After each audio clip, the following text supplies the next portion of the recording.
Hai teman-teman, kembali lagi bersama saya David Chedi dan pada video saya kali ini saya ingin bicara mengenai produktivitas ya. Apa sih produktivitas? Pertama kita menilai produktivitas karyawan kita. Kadang-kadang ada yang namanya miskonsepsi mengenai produktivitas. Kadang-kadang orang yang bekerja nonstop, bekerja sampai jam di atas jam kerja, misalnya jam kerja jam 5, dia kerja sampai jam 7, jam 8, itu kadang-kadang bukan karena dia produktif. Bukan karena dia produktif, tapi bisa jadi karena dia itu tidak produktif. Kesannya kayak oksimoron ya, kayak sesuatu yang bertentangan. Kenapa orang yang kerjanya sampai malam lembur-lembur, kenapa dibilang tidak produktif? Kenapa? Karena kita sebagai sebagai manajer, sebagai bos, kita harus bisa menilai gitu. Apakah dia itu lembur karena memang dia produktif?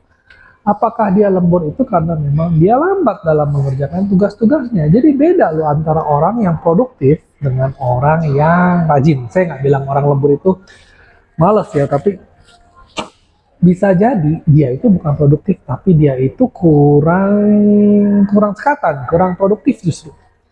Karena begini ya, kalau misalkan saya disuruh ngetik, David kamu bikin laporan 3.000 kata. Oke.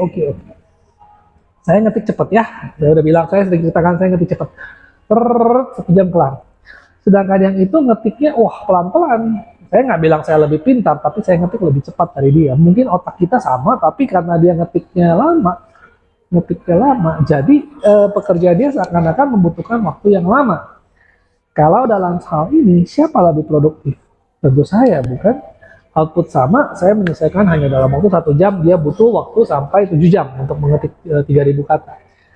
Nah jadi kalau misalkan orang luar lihat saya 1 jam kok kesannya kayak saya nggak kerja gitu kan, kesannya kayak saya malas-malasan jam 5 teng sudah go. Sedangkan dia wah lembur, kesannya rajin.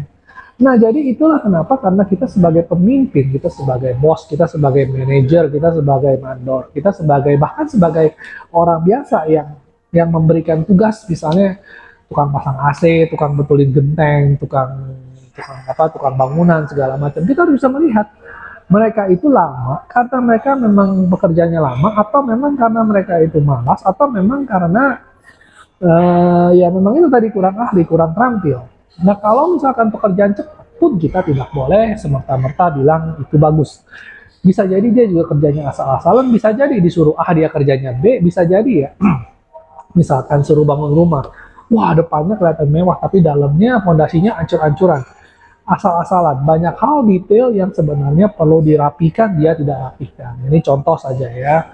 Jadi kalau kita menilai produktivitas pegawai kita, itu kita harus menggunakan banyak matriks, banyak aspek penilaian, bukan cuma siapa kerja paling lama, bukan cuma siapa yang kelihatannya lembur paling paling sering. Kenapa? Karena kalau biasanya ya dalam pengalaman saya itu, dalam kantoran itu biasanya semua pekerjaan itu um, kalau benar-benar fokus dikerjakan itu harusnya 8 jam cukup. Biasanya kita lembur itu karena memang meetingnya lembur. Jadi banyak hal ya, kadang-kadang meeting itu bukan berarti kita selalu kerja. Kadang-kadang dulu saya kan kerja kantoran. Kadang-kadang kita lembur itu karena kenapa? Karena bosnya cuma datang jam 7. Saya dari jam 5 sampai jam 7 tuh ngosong sebenarnya. Kita makan dulu, kita ngopi dulu. Tapi ya meetingnya jam 7. Jadi mau nggak mau kita harus tunggu.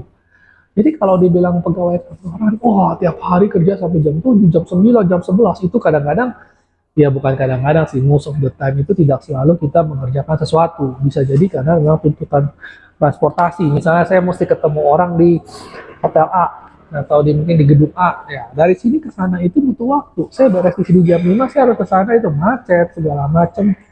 Bisa jadi jam 7 baru baru ketemu gitu. Nah, jam 7 mungkin dia ngaret-ngaret makan-makan, jam 9, jam 11 baru pulang ke rumah, baru tidur. Jadi ya bukan berarti kita terpaku depan komputer kerjaan non-stop gitu, enggak. Ya, jadi kita sebagai bos, kita sebagai atasan, kita juga harus bijak. Kita menghitung produktivitas anak buah kita dengan KPI yang harus sedikit-sedikit tepat guna ya, bukan bilang efisien, ya, bukan. Tapi maksudnya gimana? Jadi kita jangan sampai salah menilai orang yang lambat, kita kasih penghargaan, dikira rajin, orang yang rajin kita marahin. Kenapa? Karena kelihatannya dia malas. Padahal ya mungkin dia kerja lebih cepat, mungkin dia capai target segala macam. Kenapa kita harus pusing? Justru kita harus piara orang seperti ini gitu loh. Orang 7 jam, dia cuma 1 jam, misalnya saja, ya oke dong ya kan, kenapa apa salahnya di mana? Nah, jangan sampai kita sebagai pimpinan, kita sebagai manajer, kita berpikiran sempit dan ya kita juga malah jadi julid sama orang-orang yang malah sebenarnya kerjanya cepat. Dan kalau gitu ya, kalau mereka tidak puas dan mereka pergi, kamu akan kehilangan justru aset-aset yang berharga gitu. Dan jangan remehkan aja ya, kalau ada satu grup misalnya 5 orang, satu orang saja lambat, lima-limanya akan terdampak. Bikinin saya laporannya, kita meeting jam 6. Kalau misalnya ada satu orang lambat, dia tidak mengerjakan tugas dia, harusnya laporan jam 5, jadi jam 7. Harusnya meeting jam 6, jadi jam 9. Harusnya meeting jam 9, besok pagi ada meeting, karena pulang malam, dikasih dispensasi, paginya masuk rada siang, akhirnya semua jadi domino efek. Mundur. Nah, makanya jangan remehkan pekerjaan satu orang. Kalau satu orang terlambat, biasanya akan ya, berimbas pada yang lainnya juga gitu kan. Nah, jadi apa yang harus kita lakukan gitu kalau misalnya ada pegawai kita yang seperti itu. Mungkin nanti saya akan bikin videonya sekali lagi ya, tapi karena kalau nggak nanti jadi kepanjangan. Saya juga sekarang malas bikin video panjang-panjang ya, kalian juga malas nontonnya. Jadi ya lebih baik pendek-pendek aja, lebih gampang juga bikinnya. Oke, nah sekian ya. Jadi ingat ya, kadang-kadang produktivitas itu mengukurnya juga harus benar. Karena kalau salah, yang harusnya kalian bantu malah jadi kalian puji, yang harusnya kalian puji malah jadi kalian marahin. Jangan sampai kebalik. Karena kalau udah kebalik gitu fatal untuk moral pegawai dan untuk efisiensi juga semuanya akan menjadi ya kacau balau. Oke, nah sekian dan terima kasih telah menonton. Kalau ada suka, tolong di like dan subscribe. Masih banyak lagi video-video saya yang seperti ini juga. Oke, terima kasih.